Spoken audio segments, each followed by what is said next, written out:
JavaScript es un lenguaje síncrono. ¿Qué es la sincronía? La sincronía básicamente es que el lenguaje de programación va a realizar las tareas secuencialmente una tras otra y solamente va a realizar la tarea 2 cuando termine de realizar la tarea 1. ¿De acuerdo? Sin embargo, también existe el concepto de asincronía dentro de JavaScript. La asincronía es básicamente que podemos realizar múltiples tareas al mismo tiempo. Entonces podemos realizar la tarea 2, la tarea 3, mientras la tarea 1 sigue ejecutándose. ¿De acuerdo? Por ejemplo, si queremos que nuestra aplicación obtenga datos de un servidor, se hace la petición al servidor y podemos seguir ejecutando líneas de código mientras esa petición se resuelve.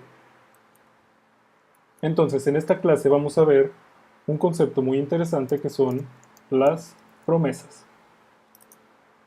Una promesa en JavaScript funciona igual que una promesa en la vida real. Yo te puedo prometer algo, sin embargo, en el futuro puedo cumplirla o no cumplirla. Entonces, en JavaScript funciona de igual manera. Una promesa puede cumplirse o no cumplirse. Vamos a definir nuestra primera promesa. Vamos a poner const promesa igual a new promise. Listo, ya tenemos una promesa. Ahora, ¿qué va a hacer nuestra promesa? El promise en JavaScript recibe una función callback. ¿Qué es una función callback? Simplemente es una función que se ejecuta después de un proceso. Eso es un callback. Entonces, le pasamos de parámetro una función. Bien. Tenemos la función que recibe la promesa. Esta función, a su vez, recibe dos parámetros. Una función llamada resolve y una segunda función llamada reject. No necesariamente tenemos que poner estos nombres, ya que son parámetros, nosotros podemos poner el nombre que queramos. Sin embargo, por convención se utilizan estos dos nombres para poder identificar de manera más fácil las funciones que recibe el callback de la promesa. Bien, la función resolve se va a llamar cuando la promesa se cumpla y la función reject se llama cuando no se cumpla. Entonces, vamos a poner resolve 1. ¿Qué está pasando aquí? Básicamente, entra la promesa y lo que hace es terminar inmediatamente y devuelve el valor 1. Vamos a ver. Vamos a simular una petición a un servidor. Vamos a utilizar la función setTimeout. La función setTimeout lo que hace es, después de cierto tiempo, ejecuta una función. Entonces, el primer parámetro es la función que va a ejecutar y el segundo parámetro es el tiempo en milisegundos que tiene que transcurrir para que se ejecute la función. Por ejemplo, si queremos que la función se ejecute en 2 segundos, ponemos 2000 milisegundos. Y todo lo que esté dentro de la función se va a ejecutar al término de esos 2000 milisegundos. Vamos a poner un console log.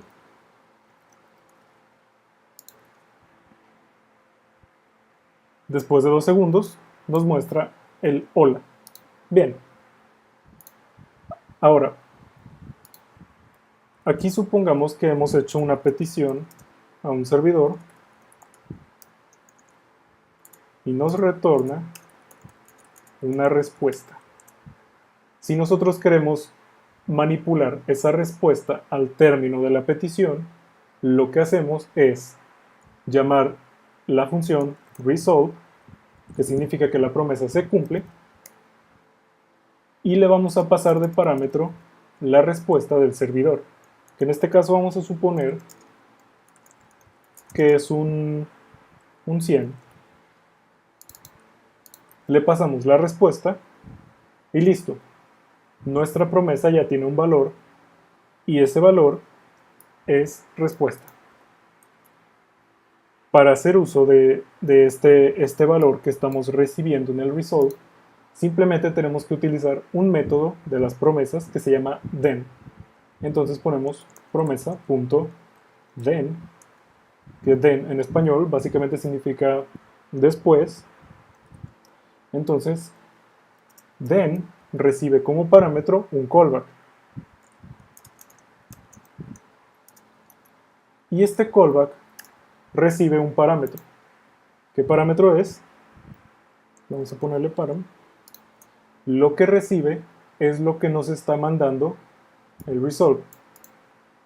Para que sea más fácil de entender, imagínate que resolve es una función que ejecuta la función que recibe el then. ¿De acuerdo? Vamos a poner console.log del parámetro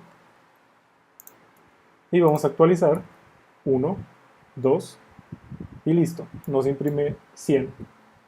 El 100 que le estamos pasando aquí. Estamos emulando que hacemos una petición a un servidor, el servidor nos devuelve la respuesta 100, lo metemos en el resolve indica que la promesa ha terminado y por tanto se ejecuta el then y el then ejecuta la función que recibe lo que pasamos en resolve y lo recibe aquí en este parámetro y listo. Ahora, ¿qué pasaría si por alguna razón falló y nuestra promesa, en vez de llamar resolve, manda reject? Vamos a ponerle un mensaje de error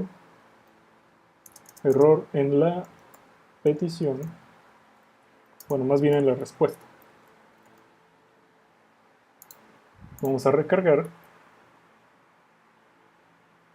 Fíjate que al término de los 2 segundos nos dice que hay una promesa que no está cachada. Bien, ¿qué tenemos que hacer? Tenemos que atrapar el error. Esto es porque reject nos está arrojando un error. Tenemos que atraparlo. Y eso se atrapa con el método catch de las promesas. Podemos encadenarle el método inmediatamente después del then. Ponemos punto catch y como parámetro recibe una función y la función recibe como parámetro el error. Vamos a imprimir error y concatenamos el mensaje de error. Pasan 2 segundos y nos imprime error, seguido del mensaje que pasamos en reject. Bien, de esta forma es como se manejan las promesas.